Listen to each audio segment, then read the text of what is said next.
UKLO 1 year masters. No IELTS required up to 5 years visa. High visa success rate. గురుగారికి నాలుగవ ప్రశ్న. గార్గ్యుడు ఏమని అడిగాడు పిప్పలాదుడిని? పిప్పలాదుడు ఎలాంటి సమాధానం ఇచ్చాడు ఈ ప్రశ్నోపనిషత్తులో? దానికి సంబంధించిన వివరణ ఏమిటి చెప్పండి.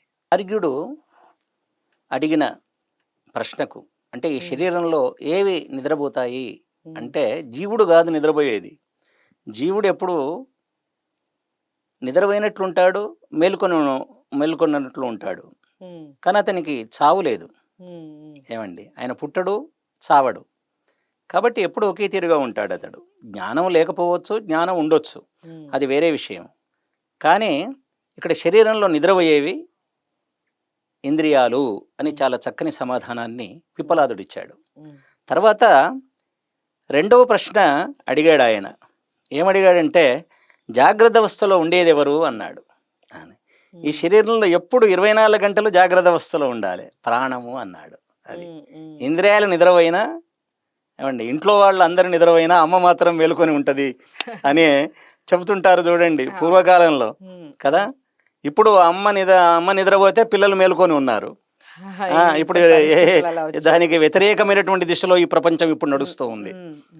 కానీ ఇక్కడ ఇంద్రియాలు నిద్రపోయినా ప్రాణం మాత్రం ఎల్లప్పుడూ మేలుకొని ఉండాలి.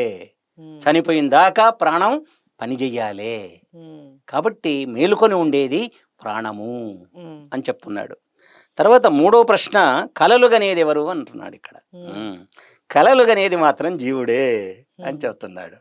ఎందుకంటే ఈ వాస్తవిక జగత్తులో, ఈ జాగ్రత్త అవస్థలో తాను ఏ వస్తువులను చూస్తాడో, ఏ సంఘటనలను చూస్తాడో, ఏ సన్నివేశాల్లో పాల్గొంటాడో, ఏమి తింటాడో, ఏమి అంటాడో, లేకపోతే ఎక్కడ ఉంటాడో, ఇవన్నీ కూడా అతనికి గుర్తుకొచ్చి ఆ స్వప్న స్థితిలో అతడు వాటిని మళ్ళీ ఏం చేస్తాడు, వాటిని కళల రూపంలో వాడు పొందుతూ ఉంటాడు.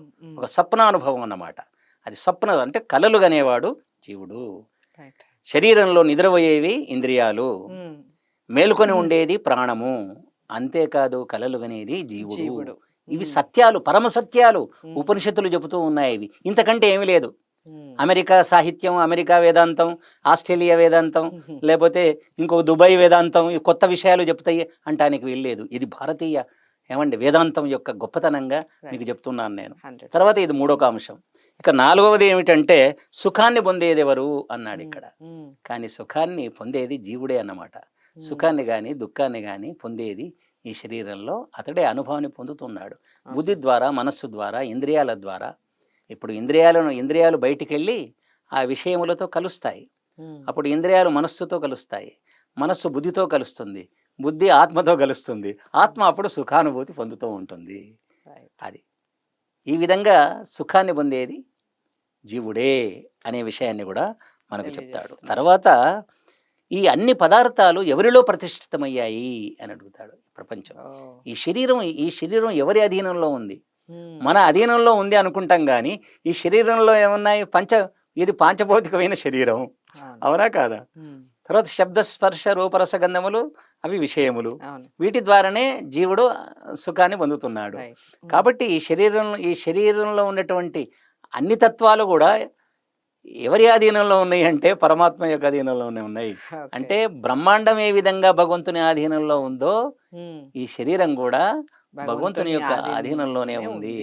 కాబట్టి మనం ఎప్పుడు భగవంతుణ్ణి మరవకూడదు అనే విషయాన్ని ఇక్కడ గార్గ్యునికి పిప్పలాదుడు చక్కని సమాధాన రూపంలో చక్కగా చెప్పాడు. ప్రశ్నలు కూడా అలాగే ఉన్నాయి.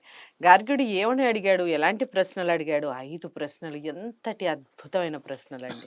సామాన్యంగా అనిపిస్తాయి వినటానికి, ఇంతేనా అనిపిస్తాయి. కానీ అందులో ఎంత దాగుంది ఆ విషయాన్ని గార్గ్యుడిని అడిగిన ప్రశ్నలకి పిప్పలాదుడు ఎలాంటి సమాధానాలు చెప్పాడు, ఈ విషయాలన్నీ తెలుసుకున్నాం కదా ఈ వీడియో ద్వారా. ఈ వీడియోని మరి ఏం చేస్తారు, మీరు అందరికీ షేర్ చేయండి, లైక్ చేసి మీరు చూడండి, అందరికీ చూపించండి, ఛానల్ని సబ్స్క్రైబ్ చేసుకోండి.